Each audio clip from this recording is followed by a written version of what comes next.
बिस्मिल्लाहिर्रहमानिर्रहीम। लच्छन पाल झील से ज़रा हट कर गुजर रहा था। उसे एक मगरमच्छ नजर आया जो किसी इंसान को उगल रहा था। मगरमच्छ शिकार को खाने का ये तरीका इख्तियार करता है कि पहले उसे निगल कर जान से मार देता है, फिर उसे खुश्की पर उगल कर उसके गलने सड़ने का इंतज़ार करता है।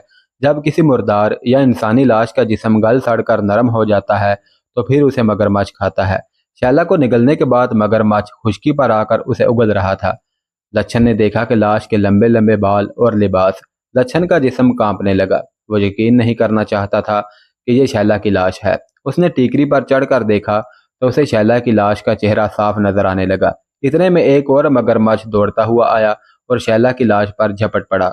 लाश का मालिक मगरमच्छ उस मगरमच्छ पर टूट पड़ा और उन दोनों मगरमच्छों में लड़ाई शुरू हो गई। आखिर एक मगरमच्छ ने शैला की एक टांग मुंह में ले ली और दूसरे ने दूसरी टांग मुंह में ले ली। दोनों ने अपनी अपनी तरफ जोर लगाया तो लाश सीधी खड़ी हो गई। लाश का चेहरा लच्छन पाल की तरफ था। लच्छन कुछ नहीं कर सकता था, बल्कि उसमें तो अब किसी दूसरी तरफ देखने की हिम्मत भी ना रही थी। लाश को दोनों मगरमच्छों ने टांगों से पकड़ा हुआ था। दोनों ने अपनी अपनी तरफ जोर लगाया तो शैला के जिस्म के दो टुकड़े हो गए। दोनों टांगों के दरमियान से लेकर गर्दन तक जिस्म दो अलग अलग हिस्सों में तकसीम हो गया। लच्छन ने यह मंजर देखकर अपनी आंखों पर हाथ रख लिए और उठ खड़ा हुआ। वो टीकरी के दूसरी जानब उतर गया तो उसे अपने दोनों फौजी साथियों को, जो कि मुलाजमों के रूप में थे, उनकी लाशें नजर आईं। वह उन्हें देख ही रहा था कि उसे राधा की आवाज़ सुनाई दी, लच्छन लच्छन। लच्छन ने आवाज़ की समत देखा तो उसके होश गुम हो गए। राधा गजनी के सिपाहियों की हिरासत में थी। लच्छन ने वहां से भाग उठने के लिए इधर उधर देखा तो नायब सिपा सालार की आवाज़ आई, तुम घोड़े से तेज नहीं भाग सकते नौजवान, इसलिए भागना फजूल है। खामोशी से यहाँ आ जाओ तो जिंदा रहोगे। लच्छन पाल ने देखा कि भाग निकलना मुश्किल है, तब वो खामोशी से गजनी के सिपाहियों के पास आ गया। नायब सालार ने उसे एक घोड़े पर बिठाया और कमानदारों से कहा कि वापस चलो। नायब सालार लच्छन को साथ लेकर सबसे पीछे रहा। उसने लच्छन से कहा कि इस लड़की ने हमें सब कुछ बता दिया है, इसलिए इसे हम पूरी इज्जत के साथ मिथरा ले जा रहे हैं। तुम इसके साथ रहना और देखना कि कोई मर्द इसके जिस्म को हाथ नहीं लगाएगा। लेकिन लच्छन, इस लड़की की इज्जत अब तुम्हारे हाथ में है। मैं ये देखना चाहता हूँ कि तुम कितना सच बोलोगे। अगर तुमने झूठ बोला तो शायद तुम तसव्वुर में भी नहीं ला सकोगे कि इसके साथ क्या सलूक होगा। देखो ये लड़की कितनी खूबसूरत है। अगर मैं ना होता तो ये तीनों फौजी इसे इतनी इज्जत से मिथरा ना ले जाते। बोलो राजकुमार, सच बोलो कि कनूज का राजकुमार इस अजीब हुलिये में यहाँ क्या कर रहा है। लच्छन ने कहा कि अगर आप हम दोनों को छोड़ दो तो मैं आप सब को माला माल कर दूंगा। मेरे साथ कनूज चलो, वहां से मैं तुम्हारे घोड़े सोने से लाद दूंगा। नायब सालार ने लच्छन से कहा कि अगर हमें इनाम का लालच होता तो ये खूबसूरत लड़की हमारे लिए बहुत बड़ा इनाम है जो हमने ले ली है, और तुम्हारे सामान से सोने के बहुत से सिक्के भी मिले हैं जो हम चारों आपस में बांट सकते हैं। तुम हमें कनूज ले जाना चाहते हो तो सुनो, हम चारों कनूज से ही आ रहे हैं। वहां से हम खुद ही अपने घोड़े सोने से लाद लेंगे। मैं तो तुम्हें इनाम देना चाहता हूँ। सच बोलो और इनाम में अपनी जान और ये लड़की ले जाओ। वो चलते गए। उन्होंने घोड़ों पर दरिया अबूर किया और वो चलते रहे। रास्ते में थोड़ी सी देर के लिए आराम किया। किसी ने भी राधा की तरफ नजर उठाकर ना देखा। रात खासी गुजर चुकी थी जब ये काफिला मिथरा के करीब पहुंच गया। लच्छन के साथ नायब सालार ने मजीद रास्ते में बात नहीं की थी। जब ये मिथरा में दाखिल होने लगे तो लच्छन ने नायब सालार का लपक कर बाजू पकड़ लिया। मैं सब सच बोलूंगा, मुझसे सब यही सुन लें। लच्छन ने कहा, मैं आपके सुल्तान को कत्ल करने आया था। फिर उसने शुरू से लेकर आखिर तक सब कुछ सच बता दिया, मगर ये ना बता सका कि शैला मगरमच्छ के पेट में कैसे पहुंची और उसके बाकी दो साथियों को किसने कत्ल किया। लच्छन ने कहा कि मैंने आपकी सजा से डर कर सच नहीं बताया, बल्कि मैं आप चारों के अहलाक के सामने मजबूर हो गया हूँ कि आपको सब सच बता दूं। आप लोगों ने मेरा इतना बड़ा इनाम ठुकरा दिया। रास्ते में हमने बियाबानों में सफ़र किया, अंधेरी रात में सफ़र किया। मुझे बस एक ही खतरा परेशान करता रहा कि आप लोग लड़की को ख़राब कर देंगे, मगर आप लोगों को जैसे एहसास ही ना था कि आपके साथ इतनी खूबसूरत लड़की महवे सफ़र है। इतनी हसीन लड़की शायद गजनी में कहीं पैदा भी ना हुई होगी। आप लोगों ने तमाम रास्ते हमारे साथ कोई बात भी ना की, तो मैं आप लोगों की फतह का राज समझ गया। अब आप मुझे सच बोलने का इनाम दे। इनाम सिर्फ इतना है कि मुझे बेशक जल्लाद के हवाले कर दें, मगर इस लड़की को उसके माँ बाप को वापस कर दें। इस लड़की की जुर्रत और दिलेरी देखें। अगर आप वाकई जंगजू हैं तो इस दिलेर लड़की को उसकी दिलेरी का इनाम दें, क्योंकि ये कुंवारी लड़की है। नायब सालार ने कहा कि चूंकि हम मिथरा पहुंच चुके हैं, इसलिए अब इसका फैसला सुल्तान करेंगे। मैं तुम्हें यकीन दिलाता हूं कि लड़की कुंवारी ही रहेगी, और मुझे ये भी उम्मीद है कि तुम्हें जल्लाद के हवाले भी नहीं किया जाएगा। मिथरा पहुंचकर लच्छन को सुल्तान महमूद के सामने पेश किया गया तो सुल्तान ने लच्छन को सारा सच बोलने का कहा। लच्छन ने सब कुछ सच सच बता दिया। सुल्तान ने सुनकर लच्छन से कहा, तुमने कोई जुर्म नहीं किया है, इसलिए तुम्हें जल्लाद के हवाले नहीं किया जाएगा। सुल्तान महमूद गजनवी ने लच्छन से कहा कि हम तुम जैसे बेटों और इस लड़की जैसी बेटियों की दिल से कदर करते हैं। सजाए मौत तो बहुत बड़ी बात है। हम तुम्हें इस बात का ताना भी नहीं देंगे कि तुम अपने मकसद में कामयाब ना हो सके। हम गैरतमंद दुश्मन की इज्जत किया करते हैं। सुल्तान ने लच्छन से कहा कि तुम्हें मुझे कत्ल करने की कोशिश जरूर करनी चाहिए थी, मगर यह फैसला तुम्हारे कृष्ण महादेव और हरि हरि देव के हाथ में नहीं है, बल्कि मेरे अल्लाह के हाथ में है, जिसका मैं पैगाम लेकर हिंदुस्तान आया हूँ। महमूद गजनवी ने तर्जुमान से कहा कि इस शहजादे से कहो कि ये लड़की के बाप मंझ के राजा से जाकर कहे कि मैंने मंझ के राजपूतों की दिलेरी और गैरत की बहुत बातें सुनी हैं, लेकिन गैरत वालों की बेटियां यूं नंगी होकर अपने दुश्मनों के लिए यूं हसीन धोखा बनकर उसके पास नहीं जाया करती। और इस शहजादे से कहो कि वह अपने बाप से कह दे कि हम आ रहे हैं और वो हमें कत्ल करने के लिए सामने आए। और इस शहजादे से कह दो कि हम बतौर यरगमाल उसे अपने पास रख सकते थे, मगर हम ओछे नहीं हैं और ना ही ओछे हथकंडे इस्तेमाल करते हैं। हम अपनी शर्तें मैदान जंग में मनवाया करते हैं। तर्जुमान ने लच्छन पाल को बताया कि सुल्तान क्या कह रहे हैं। सुल्तान ने कहा कि हम इस शहजादे से कोई फौजी राज भी नहीं लेंगे। इसे कहें कि हम कनूज के अंदर और बाहर से वाकिफ हैं। हमारी आंखें कनूज के किले के अंदर हैं। लच्छन सुल्तान के चेहरे पर नजरें गाड़े हुए था। वो हैरत के आलम में था। राधा भी हैरान खड़ी थी कि सुल्तान उनकी किस्मत का क्या फैसला कर रहा है। सुल्तान महमूद गजनवी ने तर्जुमान के जरिए दोनों से कहा कि जाकर अपने बाप को कह देना कि बगैर लड़े कला हमारे हवाले कर देना। अगर हमने लड़कर कले लिए तो उन दोनों के बापू का अंजाम बहुत भयानक होगा। सुल्तान ने हुक्म दिया कि उन दोनों को उनके शहरों के करीब छोड़ आओ, उनको इज्जत से ले जाओ और उनके घोड़े और खच्चर उनके हवाले कर दो। लच्छन और राधा दोनों सुल्तान के चेहरे पर टिकटकी बांधे देखते रहे। जब उन्हें चलने का कहा गया तो लच्छन आगे बढ़ा और सुल्तान के हाथों को हाथ में लेकर उन्हें चूम लिया। राधा भी महवे हैरत थी। दोनों को फौज के 10-12 सिपाहियों के साथ रुखसत कर दिया गया। उनके साथ पहले वाले कमानदारों में से एक कमानदार साथ गया।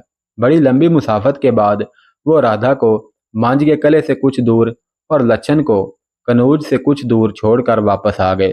लच्छन पाल मायूसी और शिकस्त खोर्दगी की आलम में अपने बाप राजिया पाल के सामने जा खड़ा हुआ और उसे तमाम गुजरने वाली रोदाद सुना दी। फिर लच्छन ने अपने बाप से कहा कि मैं आपको साफ बताई देता हूँ कि गजनी के सुल्तान से आप शिकस्त खा जाएंगे। आप उसे शिकस्त नहीं दे सकते। पिताजी महाराज, मैंने गजनी के उस सुल्तान की आंखों में जादू का सा असर देखा है। उसकी फौज के हाकिम और ही किसी मिट्टी के बने हुए होते हैं। उनकी फतह का राज कुछ और है। कौन राधा जैसी हसीन हुबरू लड़की को और अपने दुश्मन के बेटे को इस तरह रिहा करता है। लच्छन पाल ने अपने बाप को सारा वाकया सुना दिया। मुर्रखीन लिखते हैं कि राजिया पाल पर सुल्तान के मुतल्लिक सुनकर इतना गहरा असर हुआ कि उसने उसी रात अपना खजाना कनूज से दूर पहाड़ों में मुंतकिल करने का हुक्म दे दिया। उसी रात से खजाना किले से ऐसे तरीके से मुंतकिल होना शुरू हो गया कि किसी को जरा सा भी शक ना हो सका।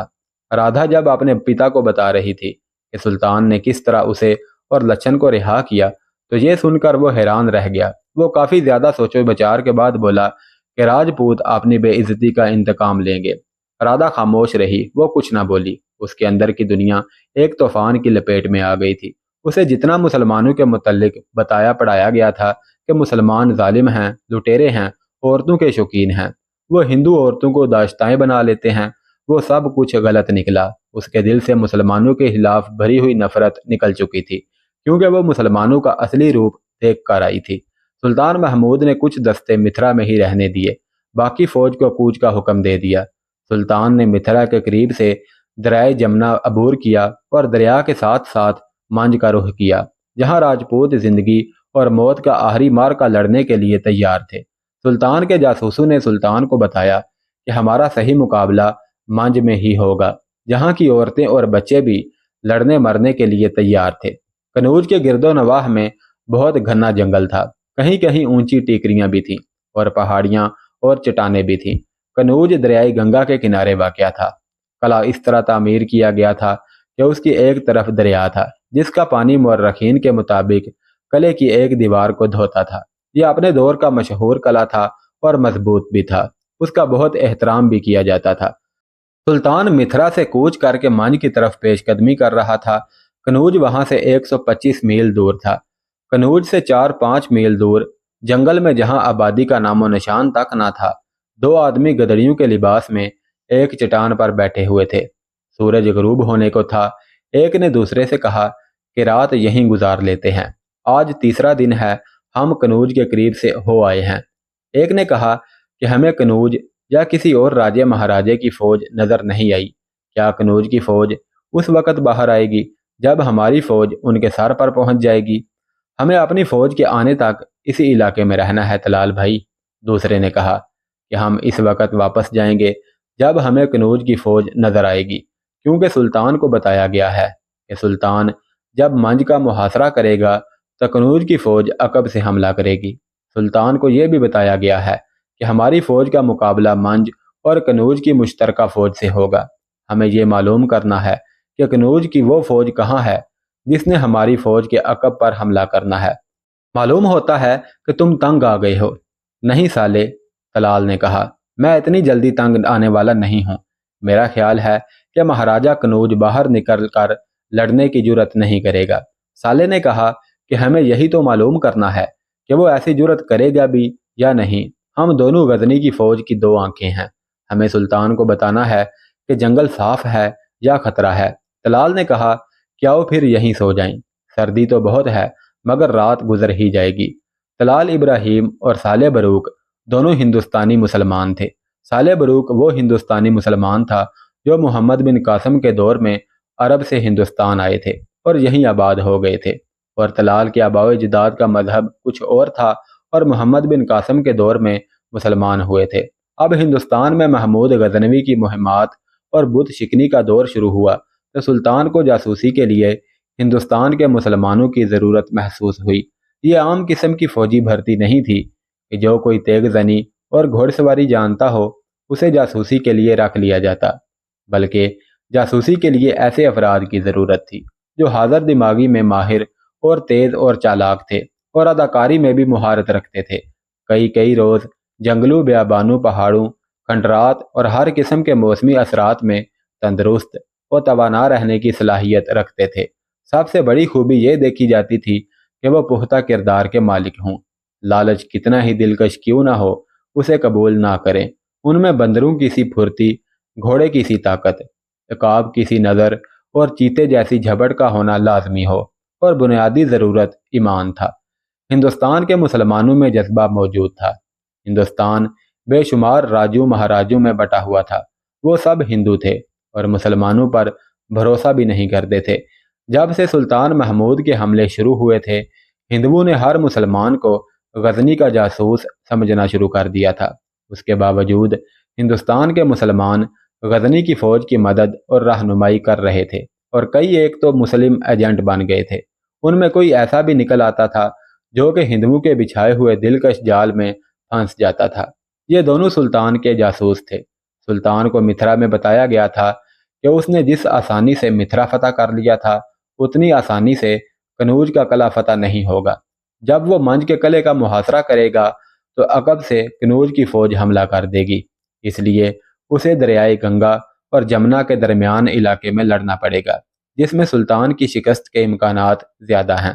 اور ایک خطرہ راجہ بھیم پال کی طرف سے تھا، جو اسی علاقے میں موجود راجوں کو سلطان کے خلاف اکٹھا کر رہا تھا اور اس کی فوج بھی یہیں کہیں موجود تھی۔ سلطان کی فوج مسلسل لڑ لڑ کر تھک چکی تھی، فوج کی نفری زخمی اور شہید بھی ہوئی تھی، اور یہ فوج اپنے مسکن غزنی سے 3 ماہ کی مسافت جتنی دور بھی تھی۔ سلطان بہت بڑے خطرے میں گھر گیا تھا۔ جاسوسوں کی رپورٹ کے مطابق اسے دریائے گنگا اور جمنا کے درمیانی علاقے میں ہندوؤں کی کثیر تعداد سے لڑنا پڑے گا۔ سلطان نے متھرا سے کوچ کرنے سے 3-4 روز پہلے سالے اور طلال کو کنوج کے گرد و نواح کا جائزہ لینے کے لیے بھیج دیا تھا کہ وہ ہندوؤں کی خاص کر کنوج کی فوج کی نقل و حرکت کا جائزہ لے کر اطلاع دیں۔ دونوں 3 روز سے غریب گدڑیوں کے روپ میں گھومتے پھر رہے تھے۔ انہوں نے بلند پہاڑوں، درختوں پر بھی چڑھ کر دیکھا، مگر انہیں کسی فوج کا نام و نشان تک نظر نہیں آ رہا تھا۔ انہوں نے دریائے گنگا کو بھی دیکھا، مگر انہیں کوئی فوجی کشتی نظر نہ آئی۔ ان دونوں میں طلال کچھ اکتایا ہوا سا لگ رہا تھا، جبکہ سالے بروک پہلے کی طرح تر و تازہ نظر آ رہا تھا۔ وہ اپنے فرض سے کوتاہی نہیں کرنا چاہتا تھا۔ نومبر کا مہینہ تھا، سردی خاصی بڑھ گئی تھی۔ وہ دونوں ایک چٹان کی اوٹ میں لیٹ گئے۔ رات کا پچھلا پہر گزر چکا تھا جب سالے بروک کی آنکھ کھلی۔ وہ جس چٹان کی اوٹ میں سو رہے تھے اس کے نیچے سے اسے کچھ آوازیں سنائی دیں۔ انہی آوازوں کی وجہ سے وہ جاگ اٹھا تھا۔ یہ کچھ لوگوں کے گزرنے کی آوازیں تھیں۔ گھوڑے کے ٹاپو بھی سنائی دے رہے تھے۔ سالے کو روشنی بھی نظر آئی۔ وہ کروٹ کے بل لیٹ گیا اور چند گز رینگ کر آگے سرک گیا، جہاں سے اسے نیچے سے گزرنے والا عجیب سا قافلہ دکھائی دے رہا تھا۔ سب سے آگے 2 آدمی ہاتھوں میں مشعلیں اٹھائے دکھائی دے رہے تھے۔ ان کے درمیان ایک تنومند آدمی تھا۔ اس کے لباس سے پتہ چل رہا تھا کہ وہ پنڈت ہے۔ اس کے پیچھے 5 خچریں جا رہی تھی جو ایک دوسری کے پیچھے بندھی ہوئی تھی۔ اگلی خچر کی لگام پنڈت کے ہاتھ میں تھی۔ سب سے آخری خچر کے ساتھ ایک لمبی رسی بندھی ہوئی تھی۔ خچروں کے پیچھے 7-8 آدمی تھے۔ ہر ایک آدمی نے یہ رسی پکڑ رکھی تھی اور ایک ہاتھ اپنے سے اگلے آدمی کے کندھے پر رکھا ہوا تھا۔ عجوبہ یہ تھا کہ پنڈت کے علاوہ ہر آدمی کی آنکھوں پر سیاہ پٹی بندھی ہوئی تھی اور وہ سب اندھوں کی طرح آہستہ آہستہ چلے جا رہے تھے۔ مشعلوں والے آدمیوں کی آنکھوں پر بھی پٹی بندھی ہوئی تھی۔ پنڈت تھوڑے تھوڑے فاصلے پر یہ کہتا جا رہا تھا کہ چلے چلو، میں دیکھ رہا ہوں، راستہ صاف ہے۔ خچروں پر لکڑی کے باکس لدے ہوئے تھے۔ سالے لپک کر اپنے ساتھی کے پاس آیا اور اس کو جگا کر اس کے کان میں کچھ کہا۔ وہ اٹھ بیٹھا۔ وہ دونوں رینگ کر اسی جگہ پر آئے جہاں سالے لیٹ کر قافلہ دیکھ رہا تھا۔ اب دونوں ساتھی اندھوں کا قافلہ دیکھ رہے تھے۔ انہیں کچھ پلے نہ پڑا کہ یہ سب کیا ہے۔ 40-50 گز آگے جا کر یہ قافلہ رک گیا۔ وہاں ایک اور چٹان دیوار کی طرح سیدھی کھڑی تھی۔ دونوں دبے پاؤں اس چٹان پر چلتے ہوئے وہاں تک پہنچ گئے جہاں قافلہ رکا تھا۔ وہ دونوں چٹان پر موجود ایک درخت کی اوٹ میں لیٹ گئے۔ قافلہ اس چٹان اور ساتھ والی عمودی چٹان کے درمیان رکا ہوا تھا۔ مشعلوں کے شعلے بہت بڑے تھے۔ دونوں کا وہاں دوسری چٹان میں ایک خلا نظر آیا جو نیچے سے اوپر تک چلا گیا تھا۔ شگاف اتنا کشادہ تھا کہ ایک خچر آسانی سے اس میں داخل ہو سکتا تھا۔ پنڈت نے ایک مشعل بردار سے مشعل اپنے ہاتھ میں لے لی اور سب سے بولا کہ تم سب یہیں پر کھڑے رہو، میں واپس آ کر تمہیں آگے لے جاؤں گا۔ پنڈت اس شگاف کے اندر چلا گیا اور بائیں چٹان کی اوٹ میں ہو گیا۔ پھر کچھ دیر بعد پنڈت نظر آیا۔ مشعل کی روشنی میں اس شگاف میں سے پیچھے چٹان کی دیوار نظر آئی۔ پنڈت وہاں کہیں غائب ہو گیا۔ مشعل کی روشنی بھی کہیں گم ہو گئی۔ تھوڑے سے وقفے کے بعد اس کی مشعل پھر نظر آئی۔ پنڈت شگاف سے باہر آ گیا۔ پنڈت نے باہر آتے ہی کہا کہ کوئی بھی اپنی پٹی ہٹا کر یا پٹی کے اندر دیکھنے کی کوشش نہ کرے۔ کسی نے پٹی ہٹانے کی کوشش کی تو اس کی سزا موت ہوگی۔ ان آدمیوں کی آنکھوں پر پٹیاں بدستور بندھی رہیں۔ پنڈت ان کے ہاتھ پکڑ کر ان سے خچروں کے اوپر سے بکس نیچے اتروا رہا تھا۔ ایک مشعل پنڈت کے ہاتھ میں تھی، دوسرے مشعل بردار کو پنڈت نے اپنی ضرورت کے مطابق والی جگہ پر کھڑا کر دیا تھا۔ یہ اندھے بکس اٹھا کر چلتے تھے، بعض گر بھی پڑتے تھے اور غائب ہوتے جا رہے تھے۔ آخر تمام بکس خچروں سے اتار کر شگاف کے اندر لے جائے گئے۔ خچریں باہر کھڑی رہیں اور تمام آدمی شگاف کے اندر چلے گئے۔ اس میں کوئی شک نہیں کہ یہ مال و دولت تھا جو یہاں چھپایا جا رہا تھا، مگر ان آدمیوں کی آنکھوں پر پٹیاں کیوں باندھی گئی تھی؟ یہ آدمی ڈاکوؤں کا سردار لگتا ہے اور باقی آدمی بیگار میں لیے گئے ہیں۔ तलाल ने कहा, शायद इसका गिरोह मजीद लूट मार के लिए चला गया हो। तलाल ने कहा कि अगर ये लोग यहाँ पहरा ना बिठाएं तो इस माल से हम कुछ हिस्सा उड़ा ले सकते हैं। बोलो, क्या इरादा है? साले बरोक ने कहा कि होश में आओ तलाल, इन खजानों से हमारा कोई वास्ता नहीं, हमें वो फ़र्ज अदा करना है जिसके लिए हमें यहाँ भेजा गया है।